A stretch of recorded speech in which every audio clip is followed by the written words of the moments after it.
Assalamualaikum warahmatullahi wabarakatuh.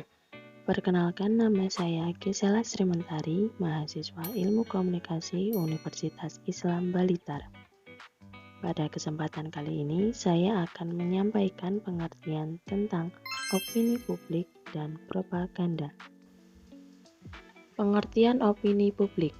Menurut Leonard William Dove, opini publik adalah sikap orang terhadap suatu masalah di mana mereka menjadi anggota masyarakat yang sama.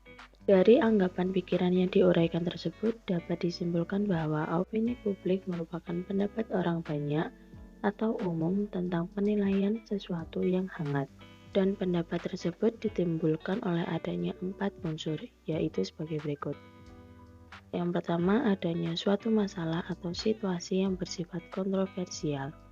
Yang kedua, adanya publik atau kumpulan orang yang menaruh perhatian kepada masalah itu.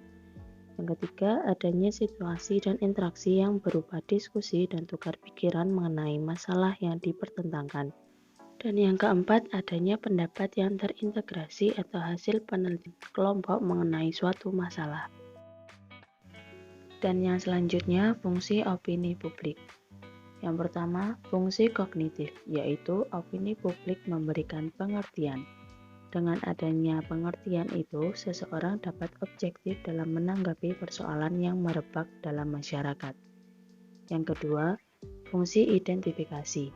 Opini publik berfungsi memperkenalkan pendapat-pendapat yang menjadi kesepakatan kelompok dan anggotanya. Dan yang ketiga, fungsi penyelesaian internal. Artinya, opini publik berfungsi memecahkan persoalan internal suatu kelompok. Fungsi ini diperlukan untuk membantu memecahkan ketegangan individu yang bergabung dalam kelompok. Pengertian propaganda. Dalam ensiklopedia internasional dikatakan, propaganda merupakan suatu jenis komunikasi yang berusaha mempengaruhi pandangan dan reaksi, tanpa mengindahkan tentang nilai benar atau tidak benarnya pesan yang disampaikan.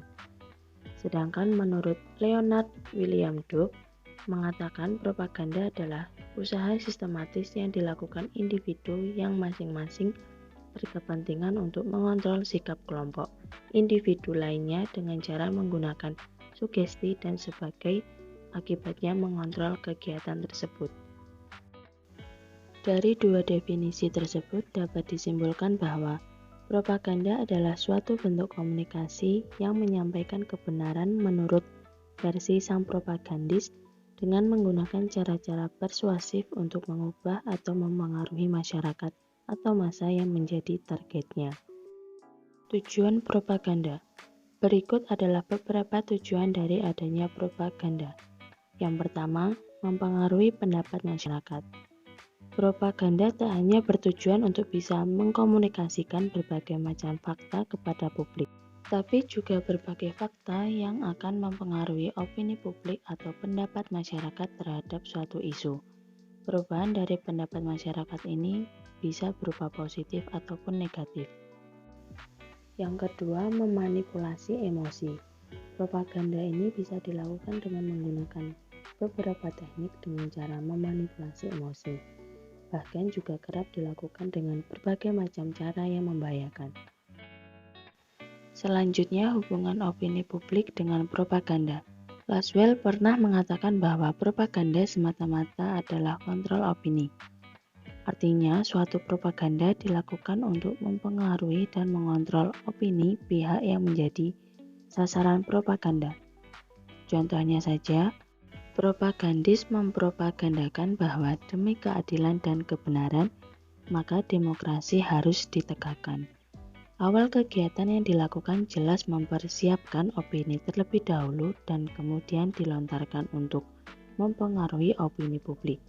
Jika opini publik sudah terbentuk secara baik bahwa memang perlu ditegakkan demokrasi itu, baru kemudian publik akan terpengaruh pada sikap dan perilaku masyarakatnya.